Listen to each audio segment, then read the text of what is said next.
आज हम आपका एक बार फिर से स्वागत करते हैं एक और न्यू वीडियो में। पिछले वीडियो में हम क्लास 10 फिजिक्स लाइट का पार्ट 1 डिस्कस किए थे, जहां पर हम आपको बताए थे कि इंसिडेंट रे रिफ्लेक्टेड रे क्या होता है। आज हम उसका आगे डिस्कस करेंगे। क्या डिस्कस करेंगे? Laws of reflection of light. आज हम जो laws of reflection of light discuss करेंगे। यदि कुछ समझ में नहीं आए तो कमेंट बॉक्स में कमेंट करके बताइएगा, उसका आंसर आपको जरूर मिलेगा। चलिए डिस्कस करते हैं laws of reflection of light. Laws of reflection of light मतलब रिफ्लेक्शन ऑफ लाइट का दो नियम है। कितना नियम है? दो नियम है। पहला नियम क्या है? पहला नियम ये है कि इंसिडेंट रे, रिफ्लेक्टेड रे और नॉर्मल। क्या? इंसिडेंट है, रिफ्लेक्टेड है और नॉर्मल, ये तीनों का तीनों एक ही प्लेन लेयर में लाइट करेगा। मतलब कि जहां पर इंसिडेंट रे होगा वहां पर रिफ्लेक्टेड रे होगा, और जहां इंसिडेंट और रिफ्लेक्टेड होगा वहां नॉर्मल भी होगा। तो पहला नियम यही है कि incident ray, reflected ray and normal all lie in the same plane layer, मतलब तीनों का तीनों एक ही प्लेन लेयर में आएगा। दूसरा नियम क्या है? दूसरा नियम ये है कि एंगल ऑफ इंसिडेंस और एंगल ऑफ रिफ्लेक्शन हमेशा इक्वल होगा।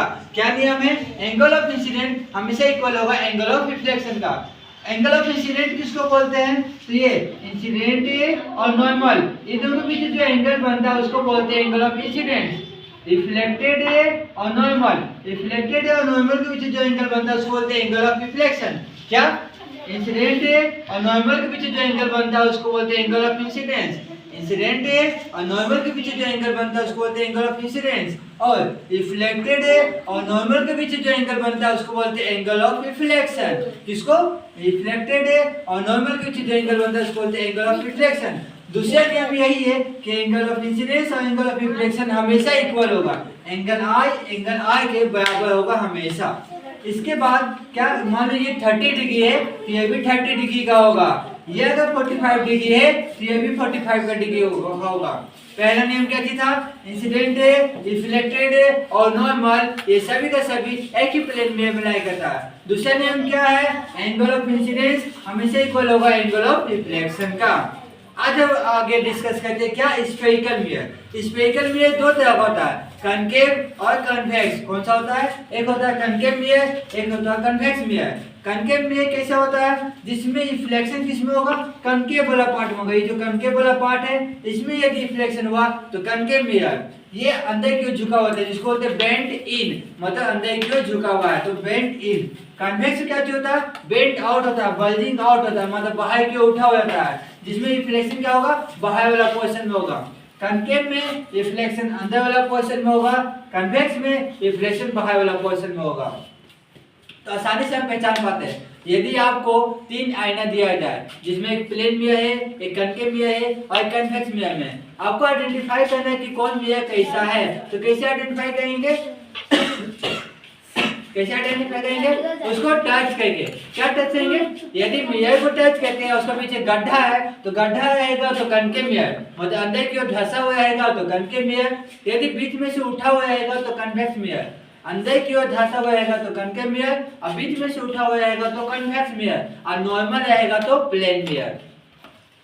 प्लेन मिरर में कुछ होता है, जैसे कनकेव मिरर में कुछ पार्ट होते हैं। क्या क्या? प्रिंसिपल एक्सिस किसको बोलते हैं, पोल किसको बोलते हैं, फोकस किसको बोलते हैं, सेंटर ऑफ कर्वेचर बोलते हैं किसको, ये सब डिस्कस करते हैं। तो ये क्या है? Concave mirror. क्यों? क्योंकि इसमें जो रिफ्लेक्शन हो रहा है कनकेव पार्ट में हो रहा है, इसमें रिफ्लेक्शन हो रहा है। तो जो सीधा सीधी लाइन जाएगा, जो वैसा लाइन जो सेंटर से पास होता है, स्फेरिकल मिरर के सेंटर से पार होगा उसको बोलते हैं प्रिंसिपल एक्सिस। मतलब कि सीधा लाइन जो कनकेव मिरर के बीचों बीच से पार होता है उसको बोलते हैं प्रिंसिपल एक्सिस। एक स्ट्रेट लाइन जो पास होगा सेंटर ऑफ कनकेव मिरर से उसको बोलते हैं प्रिंसिपल एक्सिस। मतलब ये लाइन हुआ। पोल किसको बोलते हैं? कनकेव मिरर का जो सेंटर होता है उसको पोल बोलते हैं, जिसको पी से डिनोट करते हैं। कनकेव मिरर हुआ उसका जो सेंटर होगा उसको पोल बोलते हैं, जिसको पी से डिनोट करते हैं। सेंटर ऑफ कर्वेचर सी से डिनोट करते हैं। फोकस क्या होता है? सेंटर का आधा होता है। यदि सेंटर ऑफ कर्वेचर 20 है तो फोकस आधा होगा 10 होगा। रेडियस ऑफ कर्वेचर किसको बोलते हैं? वही सेंटर ऑफ कर्वेचर, वही रेडियस ऑफ कर्वेचर बोलते हैं। इसमें एक फॉर्मूला भी होता है। क्या होता है? एक जो होता है वो बराबर होता है r/2 का। ये फॉर्मूला होता है फोकस का। फोकस किसका होता है? रेडियस ऑफ कर्वेचर का होता है। आई होप आपको समझ में आया होगा। यदि कुछ वीडियो नहीं समझ में आए तो कमेंट बॉक्स में बताइएगा। Thank you.